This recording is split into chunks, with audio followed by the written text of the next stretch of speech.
duhamagariye gukura.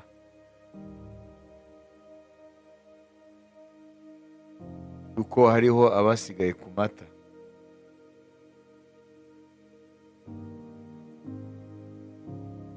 Abasigaye ku mata, kandi amata ngo n'ay'impinja. Bari bakwiye kuba barabaye abigisha, ariko nubwo bigishwa ariko ntabwo bakura. Kuko ngo bakiri ku mata ngo ntabwo araba aciye akenge, niko twasomye Abaheburayo. Umuntu mukuru arangwa nuko aba akuze. Ubwenge, ndavuga ubwenge hano mu by'Imana. Hari ibyo kurya by'abana, nako hari abana ni amata, bitunga abana ni amata, impinja n'ibyo kurya by'abantu bakuru. Nk'uko biri mu buzima busanzwe niko biri no mu mwuka. None rero impamvu zitandukanye usanga benshi aho kugira ngo bakure baguma bari ku mata gusa. Iyo murabyibuka, gahunda y'umwami ni uko abantu bose bitwa ko bari mu gakiza bakura. Ibyo dusoma mu Baefeso 4. Rero dusomere Abaefeso 4 umurongo wa 11 tugeze kuri 16. Mwumve hano gahunda y'Imana. Nuko aha bamwe kuba intumwa ze, n'abandi kuba abahanuzi, n'abandi kuba ababwirizabutumwa bwiza, n'abandi kuba abungeri n'abigisha, kugira ngo abera batunganirizwe rwose gukora umurimo wo kugabura iby'Imana no gukomeza umubiri wa Kristo, kugeza ubwo twese tuzasohora kugira ubumwe bwo kwizera no kumenya umwana w'Imana, kandi kugeza ubwo tuzasohora kuba abantu bashyitse bageze ku rugero rushyitse rw'igihagararo cya Kristo, kugira ngo tudakomeza kuba abana duteraganwa n'umuraba, tujyanwa hirya no hino n'imiyaga yose y'imyigishirize, n'uburiganya bw'abantu n'ubwenge bubi, n'uburyo bwinshi bwo kutuyobya. Ahubwo tuvuge ukuri turi mu rukundo, dukurire muri we muri byose. Uwo ni we mutwe, ari wo Kristo. Kuri uwo niho umubiri wose uteranwa neza, ugafatanwa n'uko ingingo zose zigirirana, nuko igice cyose kigakora umurimo wacyo cyagenewe. Muri Kristo uwo niho umubiri ukura gukura kwawo, kugira ngo ukurizwe mu rukundo. Amen. Imana yateganije imikurire y'umubiri wa Kristo, ariryo torero. Twebwe abakijijwe, twebwe abizeye Kristo, turi ingingo z'umubiri wa Kristo. Umwe wese muri twe ni urugingo rw'umubiri wa Kristo. Umubiri rero uravuka, ugakura, ukagera ku rugezo uwo mubiri wagenewe kugeraho. Mu bisanzwe mu buzima bw'abantu hatangira, twabivuze ejo, selule imwe, akaremangingo kamwe kitwa zigote, hanyuma kakavamo mu mezi 9 agaselule kamwe kaba kabyaye izindi nyinshi, mu buryo umubiri uba wiforumye. Hanyuma mu mezi 9 umwana avutse, noneho gukura kugakomeza. Murebe ko Imana yapanze ibintu kuva agaselule kamwe, akaremangingo kamwe, kakagenda kabyara, noneho hakavamo umwana akavuka. Amaze kuvuka nagakura, akavamo umuntu muzima nkawe nanjye. Iyo ni imikurire isanzwe ya biology.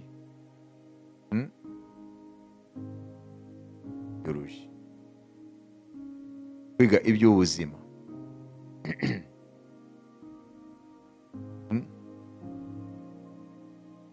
Zigote ni ukuvuga akabuto umumama n'umupapa bigahura bikabyara akaremangingo ka mbere k'umuntu, iyo bita zigote muri biyoloji. Noneho zigoti ikagenda ikura, Imana yahaye amezi 9 ikabyara embryon. Unarebye ntabwo umenya ko ari umuntu nimba ari iki. Embryon igakura ikazagera kuba fetus. Fetus rero ikazavamo umwana akavuka. Amaze kuvuka rero agatangira rero gukura, rero bamuha amata n'amaso yandi agakura, kugeza aho aba umuntu muzima nawe nanjye. Iyo ni imikurire rero y'umuntu mu buryo busanzwe, dans le monde naturel, muri biyoloji. No mu mwuka niko bimeze. Turavuka ubwa kabiri, tubyawe n'Imana binyuze mu ijambo n'umwuka wera. Bamara kuvuka ubwa kabiri, noneho batangira natwe rero gukura. Imana yateganije rero mu mwuka ibikuza abana bayo. Barasubye muri Petero, murabyibuka, umwifuze amata adafunguye abakuze nk'impinja, bavuze ngo ni nk'impinja. Petero wa mbere ibice 2 umurongo wa mbere ku murongo, munsi tugeze ku murongo wa 22, tugeze ku murongo wa 5. Petero wa mbere ibice 2:5.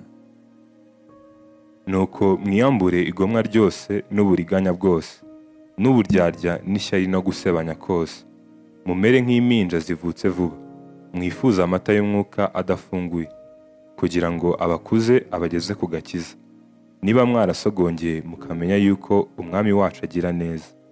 Nimumwegere, ni we buye rizima ryanzwe n'abantu, ariko ku Mana ryaratoranijwe ribi ry'igiciro cyinshi. Namwe mwubakwe nk'amabuye mazima, kugira ngo mube inzu y'umwuka, n'ubwoko bw'abatambyi bwera bwo gutamba ibitambo by'umwuka bishimwa n'Imana ku bwa Yesu Kristo. Amen. Ko yateganije amata adafunguye akuze impinja zo mu mwuka. Hanyuma mu Efeso 4 twasomye ngo dukwiye gukura kuzageza ku rugezo rwa Kristo, la stature de Christ. Nukuvuga ngo gahunda y'Imana ni ukutuvana mu kuba twavutse bwa kabiri, tukazagera aho dukura kugera ku gihagararo cya Kristo. Urugendo ntabwo rworoshye. Amen. Aho ni mu mwuka, kumenya stature ya Kristo mu mwuka imeze gute, igihagararo cya Kristo imeze gute. Babyita mu Cyongereza the fullness of God, la plénitude de Dieu, umwuzuro w'Imana. Niko atubwira mu Bakolosayi. Urumva aho tuwe turaganishwa. Iyo mikurire se wumva yoroshye? Donc la plénitude. Hariya Bakolosayi 2 ibice 9. Inyarwanda sinzi ko babivuga, ariko car en lui habite corporellement toute la plénitude de la divinité. Nyamara muri we niho hari kuzura k'ubumana kose mu buryo bw'umubiri. Exactement. Bayivuze neza. Vuga ngo muri Kristo harimo ukuzura kose k'ubumana mu buryo bw'umubiri. Vuga ngo ni Imana iri mu mubiri wa kimuntu. Iyo plénitude rero niyo stature ya Kristo, cyo gihagararo cya Kristo. Turahamagariwe kugera tugakura tukagera kuri kihagararo. Ni umurimo utoroshye. Niyo mpamvu ejo twavuze ngo ni umurimo ukorwa n'abantu babiri. Uwa mbere ninde? Kristo. Uwa kabiri ninde? Ni wowe. Uyo murimo uruhande rumwe rudahari cyangwa rukabigiramo intege nke cyangwa nirugiremo ubushake, ubona ko ari Kristo. Uwo Kristo afite ubushake uko dukura, ni tuwe tumunaniza rero. ejo twatanze urugero rumeze gute, ntiwibaze ukabyara umwana, abandi bavukiye rimwe bakaba batangiye primaire, ariko wawe uracyamuheka kubera iki? Amagufa ntafashe, ameze gutya. Ntabwo bikubabaza? Birakubabaza. Imana rero niko bibabaza iyo abana bayo badakura, kandi yarateganije bituma bakura. Abagwingira mu mwuka ntabwo ari ubushake bw'Imana, nibo ba responsable b'iyo situation. Amen. Kuko batubwiye ngo mwifuze amata y'umwuka adafunguye, ariryo jambo ry'Imana. Umuntu yifuza ikintu ryari? Yifuza ikintu iyo abona ko bimufitiye inyungu. Abantu rero ntabwo bifuje ijambo ry'Imana ko nta nyungu baribonamo, kubera ko le monde est devenu matérialiste. Isi yabaye trop matérialiste. Isi irasenga ibintu aho gusenga yari biremye. Abantu bumva yuko icyo bakeneye n'amafaranga, bakeneye iby'isi, niyo mpamvu babiha umwanya, niyo mpamvu babyitangira, niyo mpamvu bafite ishyaka mu bindi bitari iby'Imana.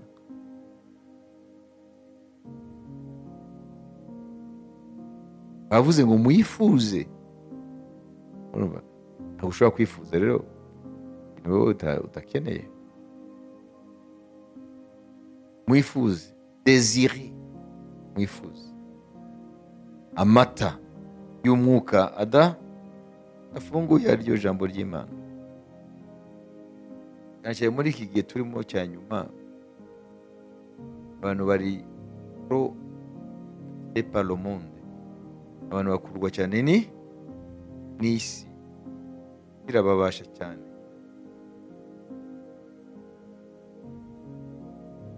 Ntabwo tubacira urubanza, ariko niko bimeze. Turi kubivuga se niko bimeze.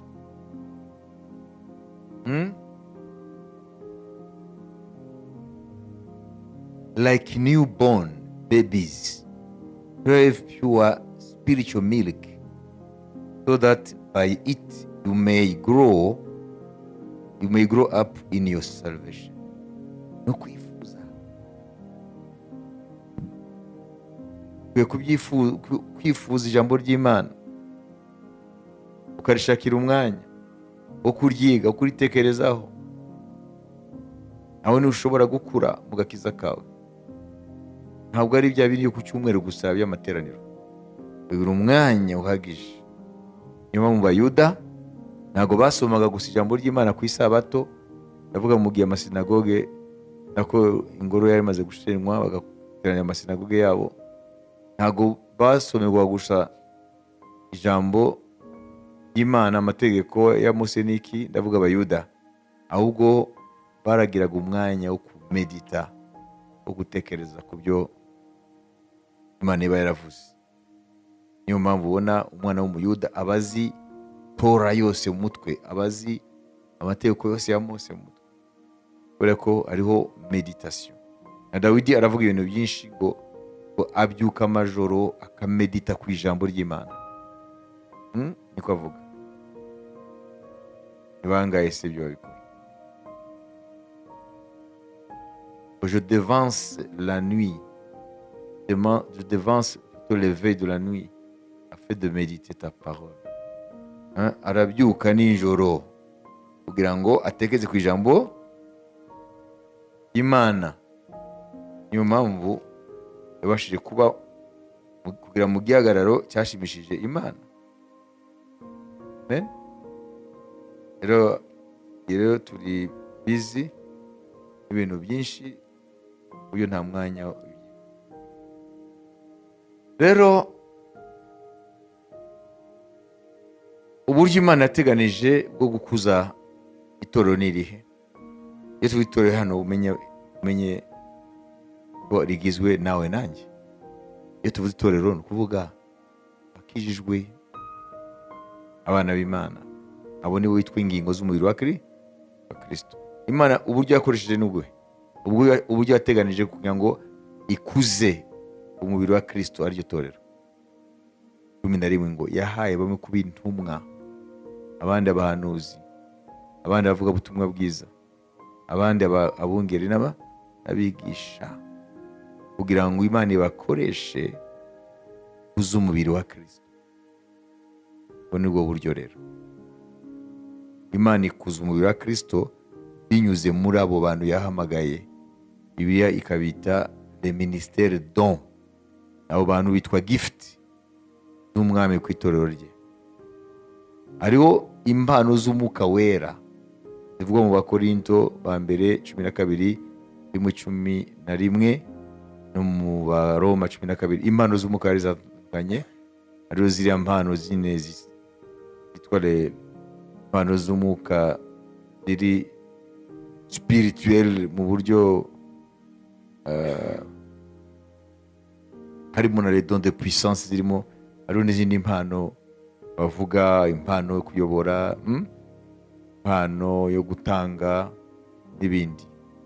Hariho ziriya mpano z'umwuka totalement spirituel. Abakorinto ba mbere 12 rimwe 11.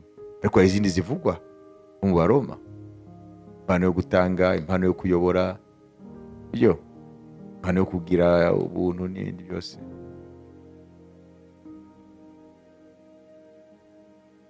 Izo ni impano z'umwuka wera atanga mu itorero. Ariko hari abantu rero bitwa impano. Hari abantu Imana yita impano. Bavuzwe hariya mu Efeso 4:11 kuri basomere. Abo bantu bitwa impano ni abantu mpano, le ministère don. Nuko aha bamwe kuba intumwa ze, n'abandi kuba abahanuzi, n'abandi kuba ababwirizabutumwa bwiza, n'abandi kuba abungeri n'abigisha. Amen. Ariko se murabyumva?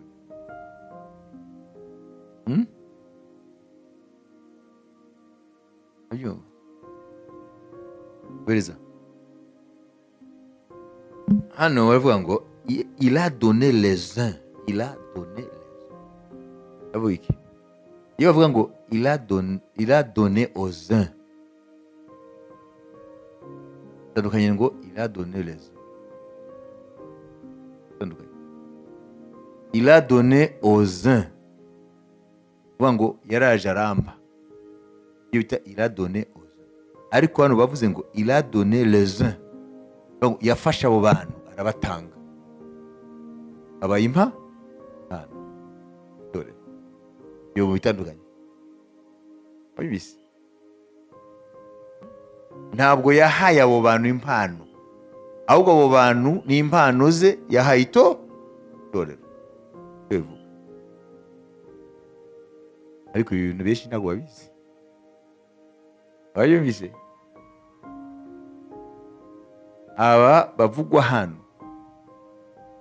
5-fold ministries niko bitwa mu Cyongereza. Les ministères, 5 ministères dons. 5 ministères dons. Urutoki runini ni intumwa, uru ni umuhanuzi, uru ni umuvugabutumwa, uru ni umwungeri, umushumba, uru ni umwigisha. Abatanu bo ni impano za Kristo kwito. Ntabwo bafite impano gusa, bo ni impano. Kugira ngo bigende gute? Bubake itorero rive mu bwana barikuze rizagere ku rugezo rwa Kristo. Amen. Bakoreshejwe n'umwami binyuze mu ijambo n'umwuka wera. Hanyuma nibigenda gutyo abo bantu bagatangwa ku itorero ngo barikuze, ngo icya mbere iryo torero atubwiye hano, amen, rigera ku bumwe ukwizera. Bice biboneka, kwirema ibice ntibiboneka, kuko kwirema ibice ni ubwana.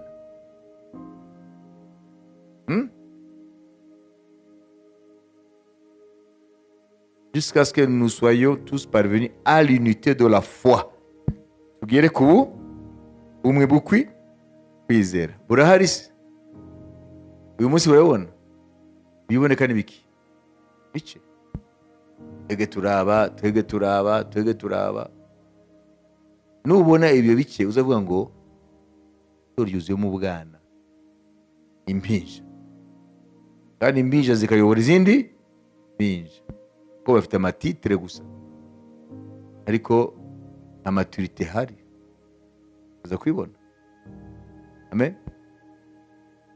Nubona umuyobozi yitwa ngo afite itorero hanyuma akigisha abantu be kujya kuvana abandi mu yandi matorero ayubise cyangwa agasebya yandi matorero ayubise uramurikira nubwo atavuga ngo mugende muvane abandi mu matorero ariko hari uburyo babivuga none ugasanga abo bantu ntibajya kuroba abanyabyaha babazane mu bwami, bajya gushaka abandi bitwa abakristo mu matorero bakabavanamo ngo muzi wacu. Hanyuma iyo bimeze gutyo, nubwo uwo muntu afite titire y'umukozi w'Imana, uruhinja yagiye gutanga itorero kandi ari uruhinja, wowe washinga urugo uruhinja uzagendera muri sivile uvuga ati ni kabebe kagenda hariya ku murenge ushaka kurunja gushinga urugo, na televiziyo yose ikagufata nimurebe noneho isi yageze ku iherezo. Bivuga ngo rero amatorero menshi rero ayobowe n'impinja. Ukuza bibonera iki? Ntago bubaka ubumwe bwo kwizera bw'abantu bose bagize buri wa Kristo. L'unité de la foi ni signe yuko abantu bari barakura. Kuko umuntu arakura ntabona aya madenomination, abona umubiri wa Kristo. Ibi rero byo kwirema ibice biri mu matorero n'ubwana, kandi ubwo bwana ntabwo buri mu bakristo gusa n'abayobozi babo. Iyo ni sinye ya mbere ya manque de maturité y'ubwana. Ya kabiri, bari abantu batanu bavuzwe hariya mpano bubake umubiri wa Kristo, bageze aho haba ubumwe bwo mu mwuka, ngo no kubageza mu kumenya neza umwana w'Imana. La connaissance, arriver à la connaissance du Fils de Dieu. Kugera neza, kumenya neza umwana w'Imana. Kuko nitutamenya neza umwana w'Imana, tuzatuye turubaka ibindi atari itorero, inagakiza turimo.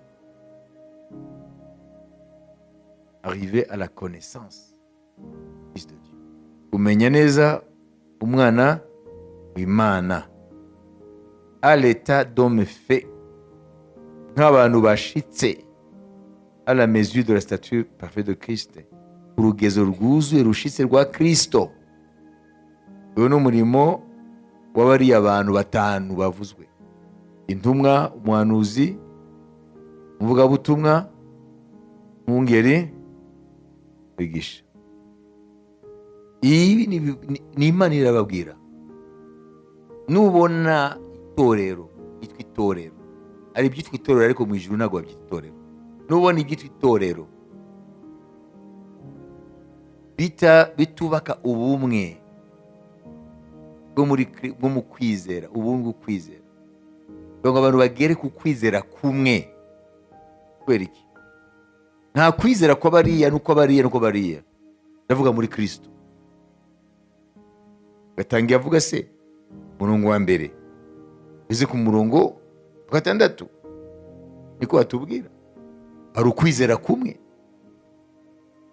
Nuko ndabinginga njyewe imbohe y'Umwami Yesu, ngo mugende uko bikwiriye ibyo mwahamagariwe, mwicisha bugufi rwose, mufite ubugwaneza bwose no kwihangana, mwihanganirana mu rukundo, mugire umwete wo gukomeresha ubumwe bw'umwuka umurunga w'amahoro. Hariho umubiri umwe n'umwuka umwe, nk'uko mwahamagariwe icyiringiro kimwe cyo guhamagarwa kwanyu, hariho umwami umwe no kwizera kumwe. ari kwizera kungahe? Kumwe. None nibyo tubona? No. Kwizera kumwe. Uko niko dukwiye gukura kugeza aho tugera kuri uko kwizera kumwe. N'umubatizo umwe. Hariho Imana imwe ariyo Data wa twese udusumba twese, uri hagati yacu twese kandi uturimo twese. Amen. Ibyo rero ntabwo abantu rero babigeraho hatabaye umurimo w'umwami unyura muri bariya bantu batanu bavuzwe mu wa 10.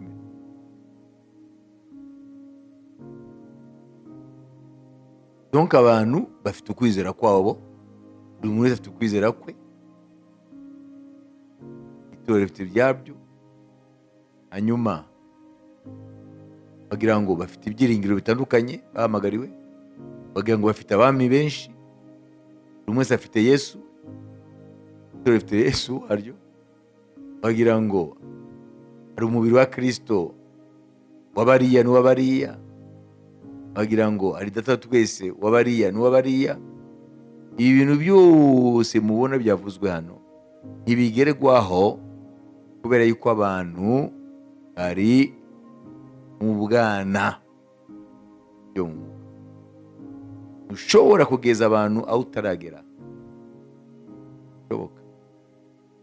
Nimba uri umwana w'umwuka ukagenda ugashinga itorero, abantu bakura. Uri umwana n'abaza bari abana. Kuko mwese muri abana muzaguma ibintu bigatarara yitwa itorero, ariko ntabwo ari itorero. Kuvuga ngo hari ibintu byitwa itorero ariko ntabwo ari itorero imbere. Ayumvise? Amen? Ni nka biriya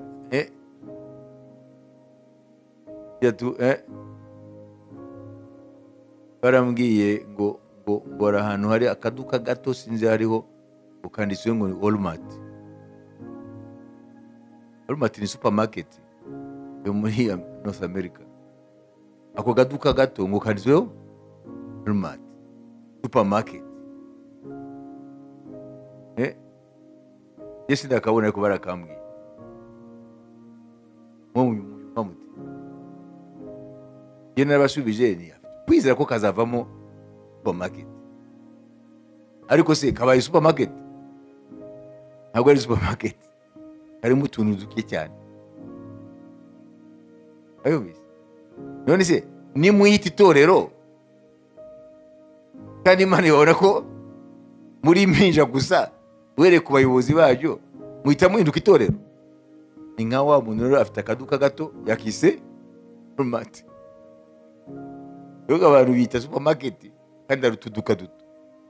Abantu bita ko afite itorero kandi ntabwo ari itorero.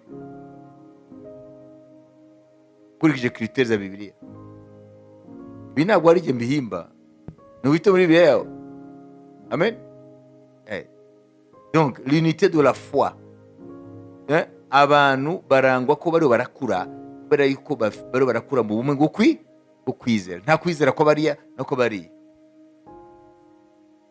Itorero rya Kristo ry'ukuri mu Bushinwa, itorero rya Kristo ry'ukuri ahantu runaka muri Afurika, muhehe, iyo bahuye, amen, ntabwo bashakishana mu mwami, bavuga rumwe, kuko biriya bintu biri hano barabihuje. Amen. Ariko dore uretse no mu Bushinwa n'abantu bari hano mu mudugudu umwe, bona amatorero ya Kristo bajya kure ugasanga ibyo bahuriyeho. Rero ibyitwa amatorero byinshi ntabwo ari amatorero, barita supermarket kandi hari utuduka gusa. None intego y'ibyo byose ni ibihe? Ingaruka yo kutabigira ni iyihe? Ingaruka yo kudakura mu mwami ni iyihe? Tangiye kuvuga kuri 14. Abefeso kandi 14. Kugira ngo tudakomeza kuba abana duteraganwa n'umuraba. Ingaruka ni izihe? tuguma turi abana twaragwingiye satani akareka guteka oya soma amagambo bibiri ivuga emporté à tout vent de doctrine, duteraganwa n'umuraba. duteraganwa n'umuraba kuko ntabwo dushikamye mu kuri, kuko ntabwo twakuze mu kuri. Voilà, afin que nous ne soyons plus des enfants, ntitubaba abana flottant et emporté à tout vent de doctrine, bateraganwa par la tromperie des hommes, tujyanwe hirya no hino n'imiyaga yose y'imyigishirize komeza, n'uburiganya bw'abantu n'uburiganya bw'abantu, komeza gute, n'ubwenge bubi. ubwenge bubi. Ngo hari inyigisho, haleluya, abantu bagenda bakira zidashingiye ku kuri kwa Bibiliya, bikabyara iki? Bikabyara kuba imbata z'abo bantu b'abariganya, bakabahindura imbata zabo mbese. Amen. Ngizo ingaruka rero zo kudakura mu mwami nk'uko bikwiriye.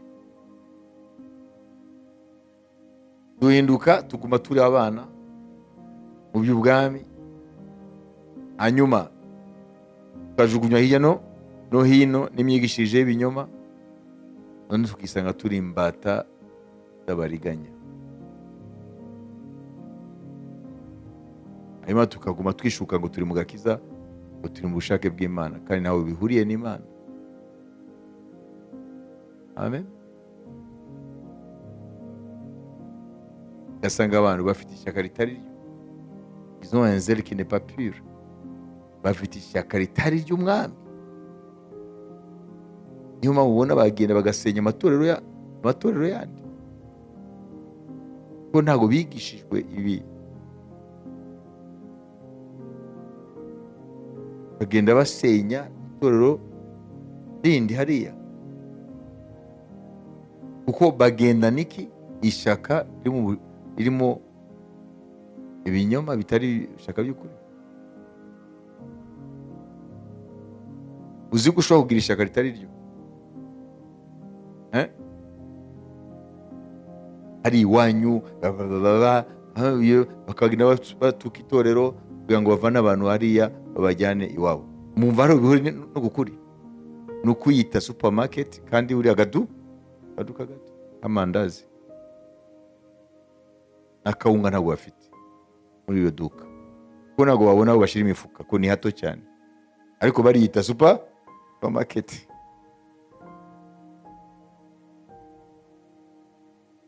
Abo bantu rero bababaza Imana, ntibazakura na gato, bazagenda bava muri iyi si ari impinja gusa. Reka mubaze ikibazo mbere ko dukomeza. Niki Imana igushakaho? Niki wowe, niki Imana igushakaho nimba utwakukije? Niki? Gukura. Ibyo se none Imana yateguye iyi nzira yo kugukuza niyihe? Yateganije abantu mpano, ni bande? Pana biyita intumwa z'ukuri. Uzabimwe uti intumwa z'ukuri, abantu uzi b'ukuri, avuga ubutumwa b'ukuri, abungere b'ukuri, abigisha b'ukuri. Abo ni Imana yateguye ko izakorana nabo uzi. Ya gatatu, uzamenya gute ko wakuze? Cyangwa ururakura? Kuko kugera ku rugezo rwa Kristo ni urugendo rurerure. Statut ya Kristo mwayumvise ni plenitude y'Imana. None uzamenya gute ko wakuze? Cyangwa uri mu rugendo rwo gukura, ko uri muri processus nyayo, uzamenya gute?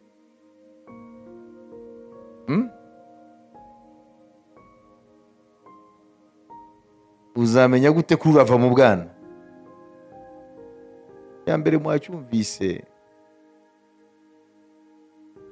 urakura mu bumwe bwo kwizera. L'unité de la foi. Ntabwo ukura wironda. Ntabwo ukura wivangura unegura bariya. Simvuga ko utanegura ibinyoma, unegura abandi kandi nabo ari abana b'Imana. Cya mbere uzamenya gute urava mu bwana? Urakura mu bumwe bwo kwizera. Cya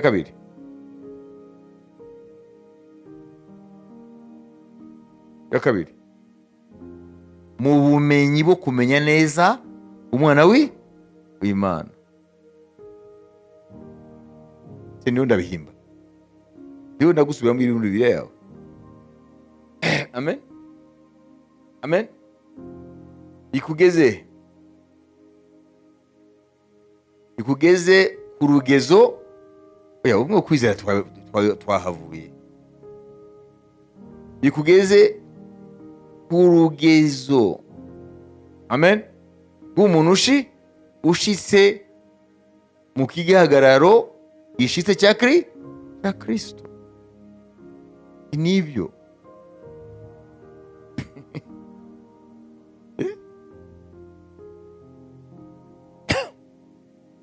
None se niko bimeze? Écoutez-moi bien. Ntibishoboka si vous n'aimez pas la vérité. Ntibishoboka niba mudakunda. Ntibirashoboka. Ukunda ukuri.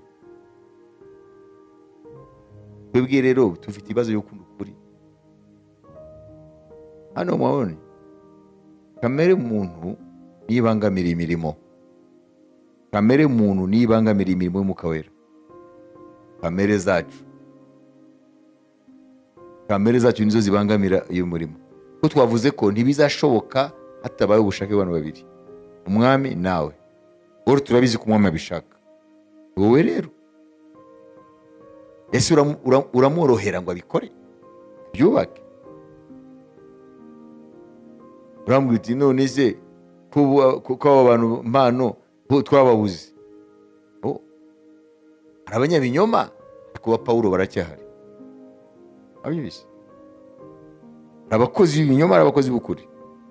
Ese nimba Imana yarasezereye itorero, nimba itorero ricyubakwa kandi Yesu yari afite kuza kuritwara, nuko umwami arafite abo akoresha b'ukuri babizerwa, ahamiriza, yahamagaye. Ntibumva ko isi bemera, kuko isi yemera ibyayo. Bane yabwa icyubahiro. Ariko la qualité y'imitima y'abantu, uko imitima y'abantu b'iki gihe imeze, niyo bibangamiye umurimo w'Umwuka Wera. Kuko abantu imitima yabo yarangiritse. Imitima ya benshi yarangiritse. Babona mu itora ariko imitima yarangiritse. Ntabwo ari imitima yakira la vérité. Imitima iri complètement détruite. Ku mpamvu nyinshi cyane ashobora kuzamuyamo. Imitima y'abantu yabenshi yarangiritse. Ntabwo iri apte kwakira ukuri. Ari mu matorero ariko imitima yarangiritse. Muzasomera Bibiliya ngo hari abantu bafite imitima yangiritse ngo ntibashaka ko Imana yivura. C'est le problème. Niko birivuga. Imitima yarangiritse kandi bashaka ko Imana yivura. Abo rero bazaba mu itorero bazayisaziramo, nta kintu gihinduka muri bo.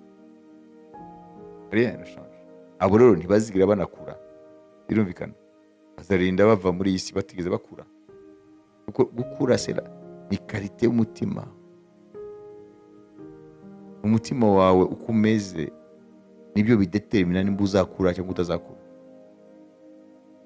Amen. Umutima ukura ufite amakarite yawo. Uko ari umutima uri humble, umutima uciye bugufi, umutima umenekera Imana. Iyo umutima wumva ko wahamanije n'ubushake bw'Imana, umutima uri fidèle, umutima ubwizerwa, umutima ukunda wa repris. Repris ni ukuvuga umutima ukunda ko bawuhugura. No, pana kuwugura babo. Être repris. Umutima byoroha ko ugaruka iyo wateshutse. Umutima rero izo ndwara zose zirahari rero niyo mpamvu uyu munsi rero abantu ntago biga ngo bakure, nta kintu cyubakwa muri bo benshi. Biraho gusa, ibintu biraho biragenda birazungurutana, biragenda ku cyumweru kwezi kurashira, kurashira, bajya kureba abantu ese barakuze, bize bakura. Madini si yabuze, abuze uyu murimo tuvuga, Mwuka Wera mu buzima bw'abantu. Madini n'amatorero ntabwo abuze, ariko si amatorero mvuga ya Bibiliya, ndavuga bitwa amatorero. Ariko umurimo w'Umwuka Wera urakoreka mu bantu b'imbarwa, ntabwo ari benshi. Iyo murebye ibyo tumaze kwiga, no fisike kuva ejo kugeza ubu mwanya, mwe mwumva ari benshi babirimo? No, kuri Tronete tumaze kuba abanyakuri, ntabwo ari benshi, ntabwo ari benshi. Bitugarura he? Ngo inzira ebyiri, hari inzira inyura mu irembo rigari, iyo nzira ngo benshi iyo barimo, kandi ngo ni inzira igana kurimbuka. Inzira ntoya inyura mu irembo rifunganye, ngo ni inzira igana mu bugingo, kandi ngo iraruhije bake bayibona. Njye nabivuze, Mwami wabivuze. Niyo mpamvu rero ntabwo ari benshi. Yari ijambo nasurinye, ngo iyo nzira unyura muri irembo rifunganye, ngo ni inzira ntoya igana mu bugingo, hashyiraho iri jambo ngo iraruhije. Muzajye mubimenya, niyo mpamvu rero ntabwo ari benshi, ariko twebwe twibereye aho. Burya nyuma y'urupfu hari ibintu benshi bisanga batigeze bagerayo, bisanga ntabwo bagiye mu ijuru. Kubera iki? Kuko ni Umwami wabivuze. Bariremeye ubutumwa bwabo buyobya, bukabayobya, bugahumuriza conscience zabo zirwaye, kuvuga ko ariko kuri, ariko siko kuri. No gutinya Imana ntikugihari kuri benshi. Je ne dis pas les païens, simvuga abantu b'abanyamahanga, ndavuga abamatorero, abitwa bari mu matorero. Nta kubaha Imana kw'ibyo abantu benshi. Nashaka tugaruke kuri ijambo ry'Umwami turitekerezeho, nimba mushaka ko turitekerezaho. Matayo 7:13-14. Twumve.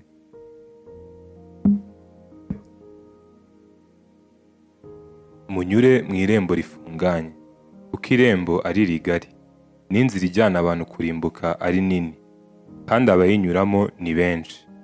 Ariko irembo rifunganye n'inzira ijya mu bugingo iraruhije, kandi abayinyuramo ni bake. Amen. Iroroshe, iraruhije. Ninde wabivuze? Umwami Yesu ke. Iyo nzira igana mu bugingo iraruhije. Iraruhije.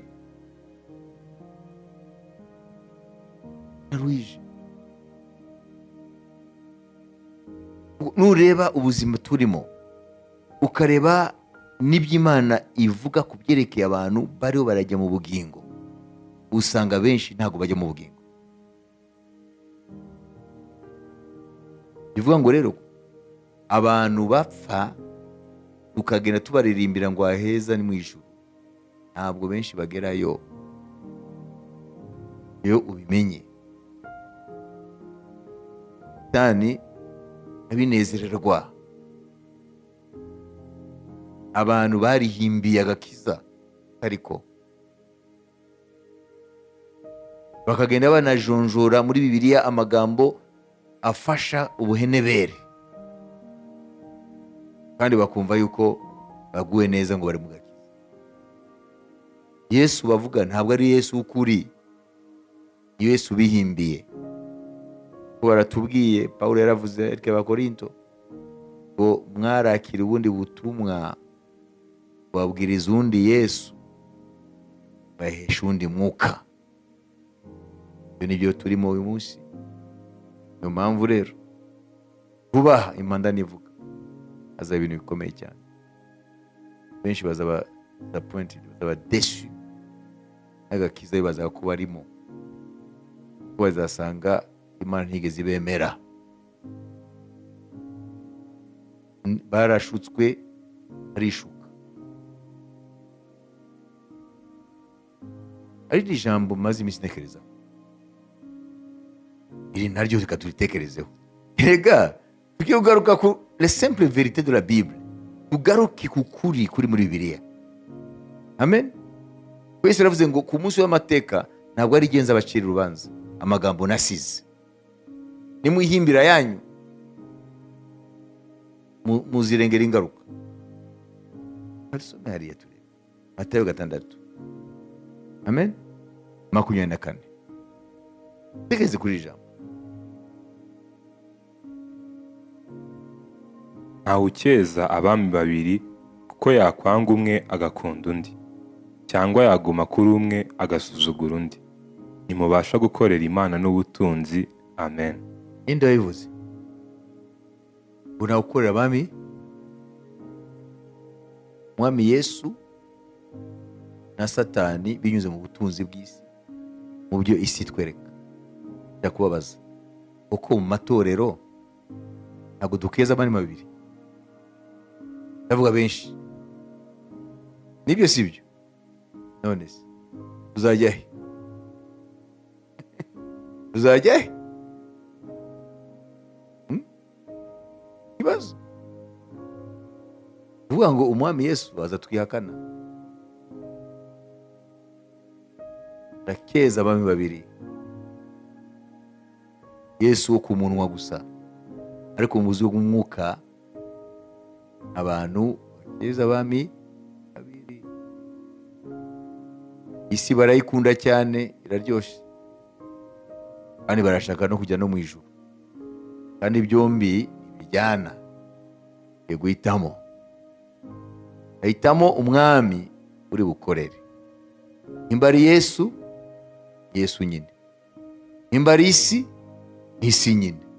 Kandi tuvuze isi birivuga umutware wayo, ntabwo ari Imana, Satani. Isi ifite ibyayo, n'ubwami bw'Imana bufite ibyabwo. Rero kumenya rero